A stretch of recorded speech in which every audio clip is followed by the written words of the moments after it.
तो हेलो नमस्कार दोस्तों, स्वागत है आपका अपना यूट्यूब चैनल के अंदर फिर से। तो बीए पार्ट सेकंड जो हम शुरुआत कर रहे हैं आज हिस्ट्री पेपर सेकंड की, ठीक है। तो इसमें हमने बहुत सारे वीडियोस पहले भी देख चुके हैं, अलग अलग चैप्टर के अलग अलग जो टॉपिक्स है वो सारे देख चुके हैं।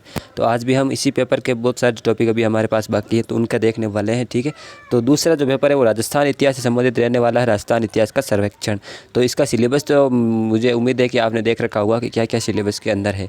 तो उसी में से आज हम इम्पोर्टेंट चीज़ है वो पढ़ेंगे। तो आज हम जो पढ़ेंगे उसमें से देखिए, जो राजस्थान इतिहास के स्रोत है वो अभी तक हमने इसका वीडियो नहीं देखा है और इसका एक निम्नात्मक प्रश्न कन्फर्म आता है और 1-2 नंबर का इसमें से छोटे प्रश्न भी आते हैं कई बार।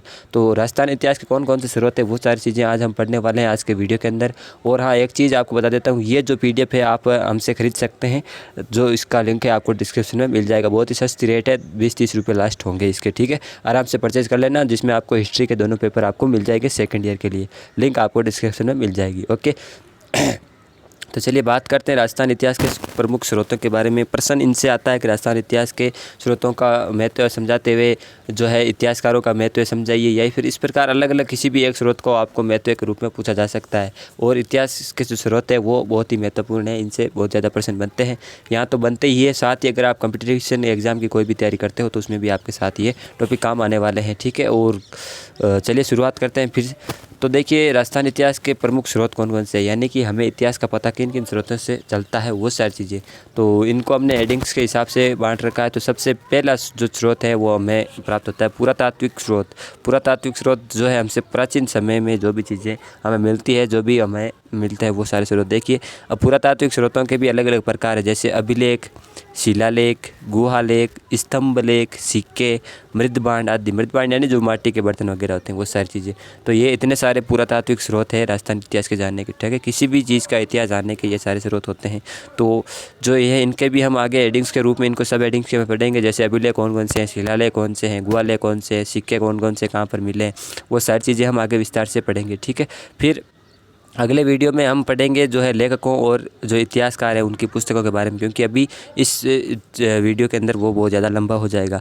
तो अगला वीडियो होगा वो होगा लेखक और इतिहासकारों की जो भी पुस्तकें होती हैं। तो राजस्थान के इतिहास को जानने में प्रमुख जो योगदान है वो आप सभी को पता होगा, कर्नल जेम्स टोड, ठीक है। इनका इतिहास में सबसे ज़्यादा ये राजस्थान इतिहास के जनक कहलाते हैं। इन्होंने पुस्तक लिखी कर्नल जेम्स टोड ने, द एक्टिविटीज़ ऑफ राजस्थान वाले, ठीक है, आपको पता ही होगा। और इसके बाद कर्नल जेम्स टोड के बाद में आते हैं हीराचंद ओझा, पंडित हीराचंद ओझा, मुणोत नैन्सी और कवि बांकीदास, ठीक है।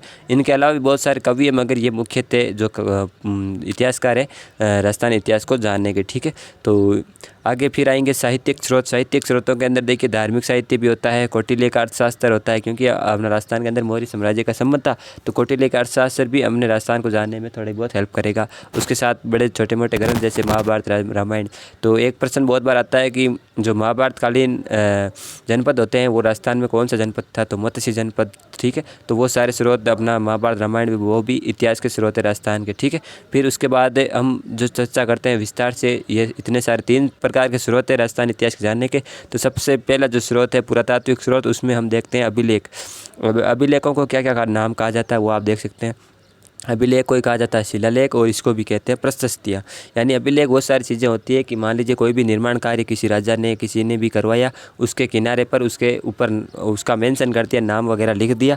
जैसे देखिए अभिलेख या शिलालेख शासकों द्वारा कोई निर्माण कार्य करवाने के उपरांत उस पर जानकारी स्वरूप लिखवाते थे।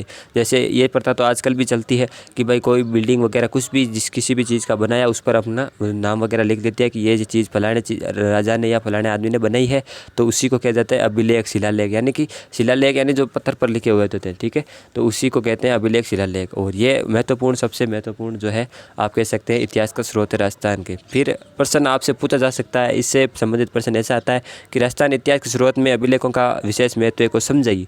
तो अब आपको इसमें विशेष अभिलेख क्या होता है वो सारी चीज़ें आपको उत्तर में लिखनी है। फिर कौन कौन से अभिलेख मिले हैं वो भी हमें पता होना ज़रूरी है। तो अब हम बात करते हैं कि राजस्थान में कौन कौन से अभिलेख मिलते हैं, उनसे हमें इतिहास की जानकारी मिलती है। तो देखिए, सबसे पहला आता है घोसुंडी का अभिलेख शिलालेख। तो इनसे देखिए प्रश्न, छोटा नंबर का प्रश्न बहुत ज़्यादा इन हेडिंग से पूछा जाता है कि गोसुंडी शिलालेख की तिथि बताइए, या गोसुंडी शिलालेख कहाँ पर है। सबसे ज़्यादा प्रश्न पूछा जाता है श्रृंगी ऋषि शिलालेख से, वो भी हम आगे पढ़ेंगे कि श्रृंगी जो ऋषि शिलालेख है वो कहाँ है। इसका प्रश्न बहुत बार पूछा जाता है, श्रृंगी ऋषि शिलालेख की तिथि बताइए। तो मैं आपको बता देता हूँ 1428 के अंदर ये श्रृंगी ऋषि शिलालेख मिला था, ठीक है, राणा मोकल के समय का। तो हम आगे इसकी चर्चा करेंगे। तो सबसे पहले हम गोसुंडी शिलालेख को देख लेते हैं, बहुत ही इंपॉर्टेंट है ये सारे के सारे शिलालेख। तो देखिए 1887 में कविराजा श्यामल दास ने इसको खोजा, किसको, गोसुंडी शिलालेख को, ठीक है। ये संस्कृत भाषा में रचित है। इस शिलालेख में राजस्थान में वैष्णव और भागवत संप्रदाय का सबसे प्राचीनतम साक्ष्य मिलता है। यानी इसी शिलालेख से ये पता चलता है कि राजस्थान में वास्तव में जो वैष्णव धर्म है और भागवत धर्म है, उन जो संप्रदाय है उनके यहाँ पे साक्ष्य मौजूद है, ठीक है। तो कौन सा शिलालेख है वो है गोसुंडी का शिलालेख। इससे प्रश्न ऐसे आता है कि राजस्थान में वैष्णव धर्म और भागवत धर्म का सबसे प्राचीनतम साक्ष्य कौन सा है, तो वो है गोसुंडी शिलालेख, ठीक है। ध्यान रखना कहाँ पर है ये, चित्तौड़गढ़ में। अगला है मानमोरी का शिलालेख। तो देखिए ये मानसरोवर झील चित्तौड़गढ़ स्थित था का मतलब यह है कि इस अभिलेख को कर्नल जेम्स टोड ने अपने देश वापस जाते समय समुद्र में फेंक दिया। बहुत भारी था, उसने पहले तो मन बनाया कि अपने साथ ले जाएंगे और फिर इसको समुद्र में फेंक दिया। इस अभिलेख से मौर्य वंश की जानकारी मिलती है। बहुत सारे शिलालेख है राजस्थान के अंदर जिससे मौर्य वंश की जानकारी मिलती है। एक तो बेराट का शिलालेख प्रमुख है और दूसरा है मानमोरी का, ठीक है। इससे संबंधित प्रश्न आता है यूपीएससी और आरएस एग्जाम में कि भाई राजस्थान में जो है मौर्य साम्राज्य वो मौर्य वंश की जानकारी देने वाले शिलालेखों के नाम लिखिए। तो मानमोरी का आता है, बेराट का शिलालेख आता है, ठीक है। ध्यान रखना बहुत ज़्यादा काम आते हैं ये। फिर आते हैं सम्राट अशोक के शिलालेख, वही मौर्य वंश वाले, बाबरू का शिलालेख, बेराट का शिलालेख और बर्ली का शिलालेख। तो इसमें इंपॉर्टेंट है ये तीनों ही सम्राट अशोक के शिलालेख। तो देखिए बाबरू शिलालेख विजय की पहाड़ी से मिला है, राजस्थान में मौर्य वंश के संबंधित इसी शिलालेख से पता चलते हैं। उसी के साथ सम्राट अशोक का शिलालेख कौन सा है, बेराट शिलालेख दूसरा, जिसमें बौद्ध धर्म से संबंधित जानकारी मिलती है बेराट शिलालेख से। फिर बर्ली का शिलालेख जो अजमेर में स्थित था, पंडित गौरीशंकर हीराचंद ओझा द्वारा खोजा गया बर्ली का शिलालेख। इसमें भी इसी प्रकार की जानकारी मिलती है सम्राट अशोक वंश से संबंधित, मौर्य वंश से संबंधित। फिर आता है बिजोलिया का शिलालेख, ठीक है। तो देखिए बिजोलिया शिलालेख है वो 1170 ईस्वी का ये शिलालेख जैन श्रावक लोलक द्वारा बिजोलिया के पार्श्वनाथ मंदिर के पास एक चट्टान पर उत्कीर्ण करवाया गया। किसने उत्कीर्ण कराया, ये पार्श्वनाथ मंदिर के पास उत्कीर्ण करवाया गया जो श्रावक लोलक द्वारा, ठीक है, जैन श्रावक। इस शिलालेख के रचयिता गुणभद्र था, ठीक है। इसका नाम पता आपको इंपॉर्टेंट ज़्यादा नहीं है कि किसने रचित कराया, फिर भी हम देख लेते हैं। निम्नात्मक प्रश्न में अगर आपको ये नाम वगैरह याद रहे तो आप लिख सकते हैं, अच्छे नंबर बनेंगे। फिर इसमें सांबर और अजमेर के चौहानों को जो चट्टान वत्स गोत्र ब्राह्मण बताते हुए वंशावली दी गई है, ठीक है। ये इस शिलालेख में प्रमुख रूप से मेंशन किया हुआ। फिर मानमोरी का शिलालेख। तो देखिए मानमोरी का शिलालेख जो है इसमें अमृत मंथन का उल्लेख है मानमोरी शिलालेख में। ये मानसरोवर झील चित्तौड़गढ़ के तट पर एक स्तंभ पर उत्कीर्ण था। जो कॉल नहीं है, ये कर्नल जेम्स टोड ने इंग्लैंड जाते समय इसे समुद्र में फेंक दिया था मानमोरी के, ठीक है। तो अगला जो शिलालेख है सामोली का शिलालेख, ये इंपॉर्टेंट वैसे नहीं है, आपको पढ़ने की जरूरत नहीं है, फिर भी हम पढ़ लेते हैं। ये भौमट उदयपुर लेख में मेवाड़ के गुइल वंश के बारे में जानकारी मिलती है सामोली शिलालेख में। फिर बहुत इंपॉर्टेंट शिलालेख आता है कीर्तिस्तंभ शिलालेख, कीर्तिस्तंभ प्रशस्ति, ठीक है। इस प्रशस्ति में गुइल वंश के बप्पा रावल, गुइल वंश जो मेवाड़ के गुइल वंश थे उसके बप्पा रावल से लेकर कुंभा तक की विस्तृत जीवनी का वर्णन है। ये चित्तौड़गढ़ के किले में उत्कीर्ण है। कौन सा, कीर्तिस्तंभ, क्योंकि कीर्तिस्तंभ कहाँ है, चित्तौड़गढ़ किले में, तो उसी पर ये अंकित है कीर्तिस्तंभ प्रशस्ति। इसमें कुंभा को विजय तथा उसके प्रशस्तिकार महेश भट्ट का भी वर्णन है। मतलब कुंभा ने कौन कौन से अभियान किए, कहाँ कहाँ पर विजय की, वो सारी चीज़ें तो उसमें मेंशन है। और जो प्रशस्तिकार जो कीर्तिस्तंभ जो भी बिल्डिंग है उसके प्रशस्तिकार उसके रचयिता थे महेश भट्ट, ठीक है, उनका भी वर्णन है। इस प्रशस्ति को दिसंबर 1460 में कुंभा के समय उत्कीर्ण करवाया गया था, कीर्तिस्तंभ जो मीनार है वहाँ पे, ठीक है। फिर राज प्रशस्ति बहुत ही बड़ी प्रशस्ति है पूरे विश्व की। देखिए लेखक रणछोड़ भट्ट है इसके राज प्रशस्ति के। 1676 ईस्वी में महाराजा राज सिंह द्वारा राजसमंद झील की नौचक्की की पहाड़ पर 25 काले पत्थरों पर संस्कृत में उत्कीर्ण कराई गई राज प्रशस्ति। इसमें राज सिंह का विस्तार पूर्वक वर्णन, अमर सिंह द्वारा मुगलों से किया गया जो भी संधि है का उल्लेख तथा बप्पा रावल से लेकर राज सिंह की उपलब्धियों का भी वर्णन है। ये संसार का सबसे बड़ा शिलालेख है। कौन सा है, राज प्रशस्ति। इसका प्रश्न यही बनेगा कि विश्व का सबसे बड़ा शिलालेख कौन सा है, प्रशस्ति कौन सी है, वो है राज प्रशस्ति, ठीक है। फिर सबसे इम्पोर्टेंट अपने एग्जाम के लिए वो आता है श्रृंगी ऋषि का शिलालेख। इससे घूम फिर के प्रश्न आते हैं। 1 नंबर का पहला ही प्रश्न आता है एग्जाम के अंदर, श्रृंगी ऋषि शिलालेख की तिथि बताइए। तो मैंने आपको पहले ही बता दिया 1428 और फिर बता रहा हूँ। अब इसके बारे में थोड़ी और भी चीज़ें देख लेते हैं। कई बार अंदर से भी प्रश्न पूछ लेते हैं। तो देखिए ये लेख राणा मोक्कल के समय का है। राणा मोक्कल मेवाड़ के जो वंश से संबंधित है, ठीक, मेवाड़ के उदयपुर गुइल वगैरह, ठीक। 1428 इसकी तिथि है। एकलिंग जिससे कुछ दूरी पर श्रृंगी ऋषि नामक स्थान पर अंकित है। ये श्रृंगी ऋषि एक स्थान है, ठीक है, वहाँ पर। इसमें मोक्कल द्वारा कुंड बनाने तथा उसके वंश का भी वर्णन है। रचयिता इसके वाणी विलास योगेश्वर है श्रृंगी ऋषि के। हालांकि ये इसके रचयिता के बारे में आज तक प्रश्न पूछा नहीं है, फिर भी कभी बार पूछ भी लेता है, तो इसलिए ध्यान रखना वह जो वाणी विलास योगेश्वर है वो श्रृंगी ऋषि जो भी है प्रशस्ति उसके लेखक है। यह लेख भीलों के सामाजिक जीवन पर प्रकाश डालता है, यानी भील किस प्रकार के रहते थे, कहाँ क्या वगैरह, वो सारी चीज़ें इसमें मेंशन की हुई है। फिर आता है रणकपुर प्रशस्ति, बहुत ही इंपॉर्टेंट है रणकपुर प्रशस्ति। इसमें मेवाड़ के राजवंश धरणक सेठ के वंश एवं उसके शिल्पी का परिचय दिया गया। किसमें? रणकपुर प्रशस्ति में। इसमें कुंभा की विजयों का वर्णन है एवं बप्पा रावल एवं कालभोज को अलग अलग बताया गया है। ये पहली प्रशस्ति है जिसमें रणकपुर वाली प्रशस्ति जिसमें बप्पा रावल और कालभोज को अलग अलग बताया है।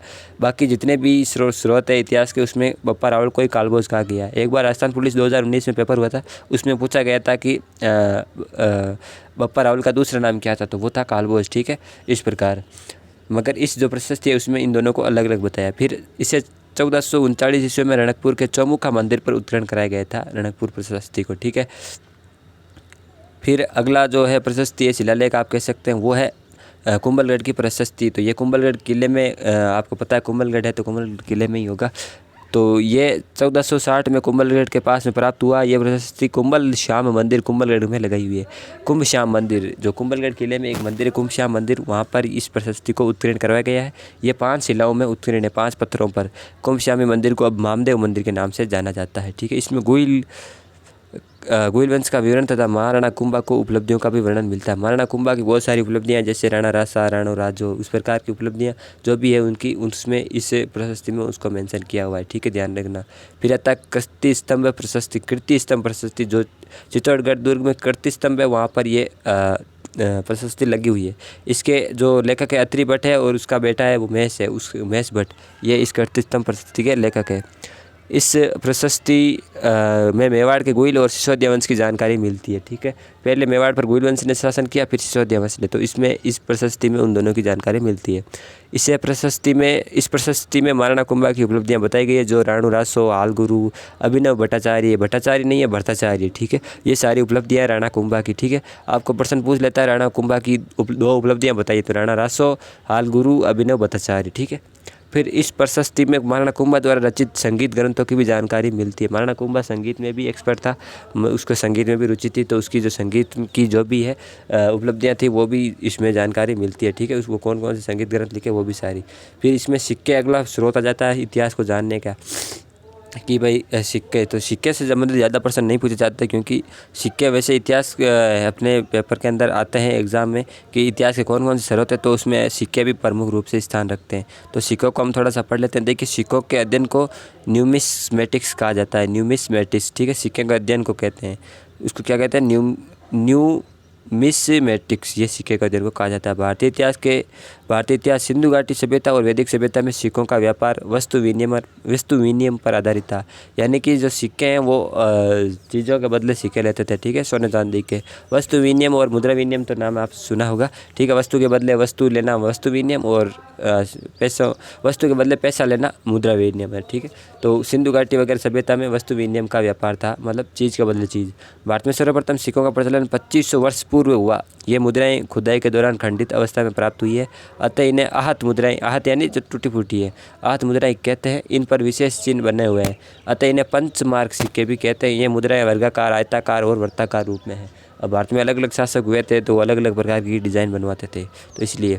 फिर देखिए कौटिल्य के अर्थशास्त्र में इन्हें पर्ण कृषापर्ण की संज्ञा दी गई है। यह अधिकांश चांदी की धातुएं थे। पहले चांदी के सिक्के चलते थे, फिर धीरे धीरे सोने का भी प्रचलन हुआ, ठीक है। राजस्थान के चौहान वंश ने राज्य में सर्वप्रथम अपनी मुद्राएं जारी की। उनमें द्रम और विशेषांक तांबे के रूपक चांदी के दिनार सोने का सिक्का था। यानी कि उन सिक्के का जो नाम था वो द्रम और जो रूपक सिक्का है, रूपक और द्रम। ये द्रम तो चांदी का था तांबे का, और जो रूपक है वो चांदी के सिक्के थे, ठीक है। फिर आता है मध्य युग में अकबर ने राजस्थान में सिक्का ए अलची जारी किया। सिक्का ए अलची जारी किया। अकबर के आमेर से अच्छे संबंध थे, अतः वहाँ सर्वप्रथम टकसाल खोलने की अनुमति प्रदान की गई। हालांकि इससे पहले भी राजस्थान में जो है सिक्के डालने की मशीनें, जैसे कि आहट सभ्यता थी, वहाँ पर सिक्के बनाए जाते थे। तो उसके बाद क्या है कि राजस्थान में आधिकारिक रूप से सिक्के वगैरह चलते नहीं थे, तो अकबर के समय में ये सारी चीज़ें चलने लग गई थी वापस से। राजस्थान में प्रत्यारकालीन सिक्के भी भीनमाल, जालोर तथा सांभर में मिलते हैं, यानी कि हर राजा अपने अपने सिक्के बनाते थे। और जो प्रत्यारकालीन सिक्के हैं वो भीनमाल, जालोर और सांभर में मिलते हैं, क्योंकि प्रत्यारों की राजधानी वगैरह भीनमाल ही थी। ठीक है, जालोर का आसपास का इलाका प्रत्यारों की भूमि थी। ठीक है, तो ये अपना पहला स्रोत हो गया है इतिहास को जानने के। फिर इतिहासकार कौन कौन से हैं, जैसे कर्नल जेम्स टोड वगैरह, कविराजा श्यामलदास, ये 4-5 है। इसको हम अगले किसी वीडियो में पढ़ेंगे। ठीक है, इस PDF का जो खरीदने का लिंक है आप डिस्क्रिप्शन में इसको खरीद लेना, दोनों पेपर आपको एक साथ मिल जाएंगे। मिलते हैं फिर, उम्मीद है आपको वीडियो पसंद आया होगा। जय हिंद, जय भारत।